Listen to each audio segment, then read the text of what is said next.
Welcome to A-Level and AP Physics. In today's lesson, we will discuss important past paper question on radioactivity from October-November 2020 paper 1-2. And this is question number 39, and this question is about alpha scattering experiment.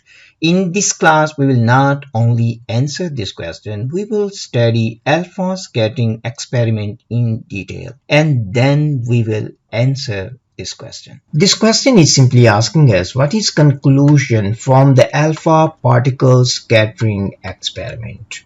It simply means that we need to understand what is alpha scattering experiment to answer this question. If we are not clear about alpha scattering experiment, we cannot answer this question. Let's try to understand what is alpha scattering experiment.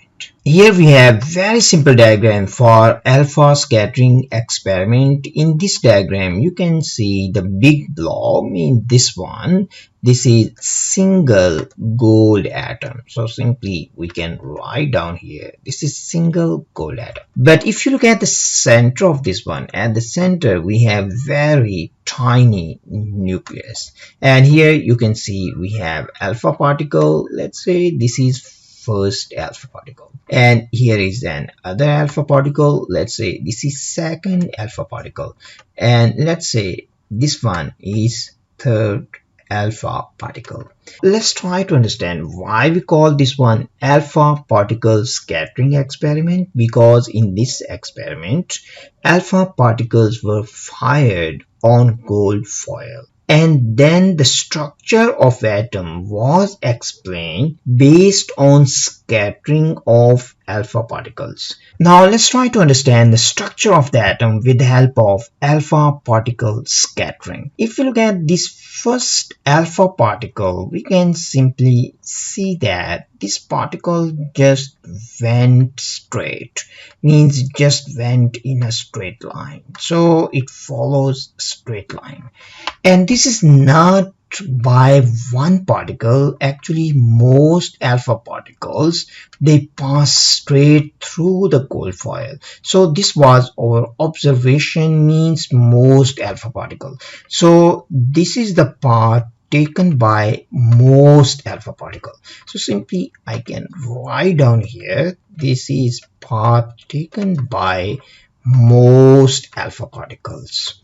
So from this observation we can conclude that most of the atom is empty space.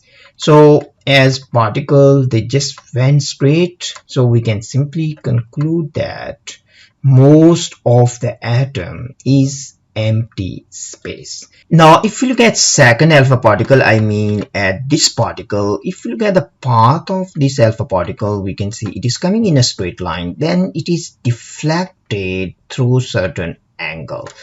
So it is deflected from the straight line. But if you look at the angle of deflection, mean this is the straight line, the angle it is making with this horizontal line, this angle, this is less than 90 degrees. So this is less than 90 degrees. If 90 degree, it has to be like this. So this is less than 90 degrees. And this is the path taken by some alpha particles. They were deflected at an angle, but angle was less than 90 degrees. This is what was observed in this experiment. So what we can conclude from here? So from here, first thing we need to understand why this alpha particle is deflected. If we look at the charge of alpha particle has charge that is equal to +2, and the nucleus of gold, this is also positively charged. So these two positive, means the positive nucleus and positive alpha particle, they repel each other. Repulsive force acting on this second alpha particle, so that's the reason it is deflected at angle, and that angle is less than 90 degrees. So from here simply we can conclude that we know that charge on alpha particle is positive, means the charge on alpha particle is positive. We knew that. Now we understand it is repel It means nucleus also has the same charge. That's the reason we concluded that nucleus is positively charged. Now let's study the motion of third alpha particle, means the scattering of third alpha particle. If you look at this one, this is deflected at an angle, that angle is greater than 90 degrees. So we can say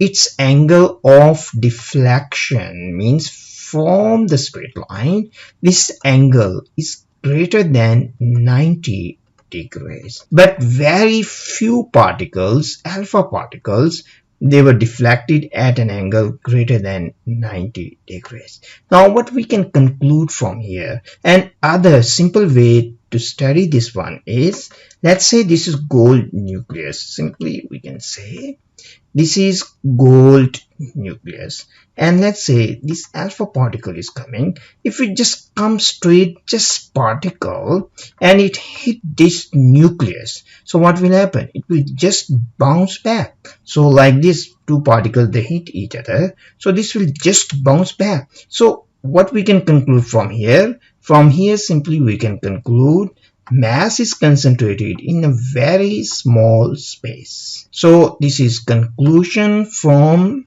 scattering of this third alpha particle. And very few particles, they deflected at an angle greater than 90 degrees.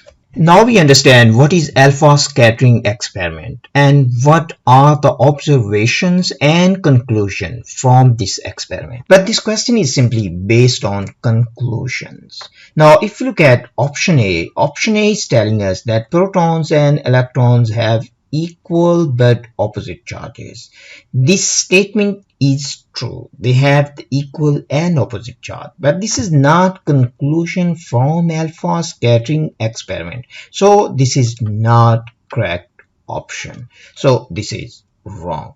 Now if you look at the second one, this is telling us protons have a much larger mass than electrons. This is true, but this is not conclusion from alpha scattering experiment. You can see we have these three conclusions here, but this is not part of these conclusions, so this is not true as well. Now if you look at option C is simply telling us the nucleus contains most of the mass of the atom. It simply means that the most of the mass of the atom is concentrated in the nucleus. But if you look at our third observation, we observed that, means from this experiment it was observed that very few alpha particles, they were deflected at an angle larger than 90 degrees. And from this observation, it was concluded that the mass of atom is concentrated in a very small space. Means most of the mass of the atom is in this small space, means in the nucleus. So this option is conclusion from alpha scattering experiment. So this is correct option.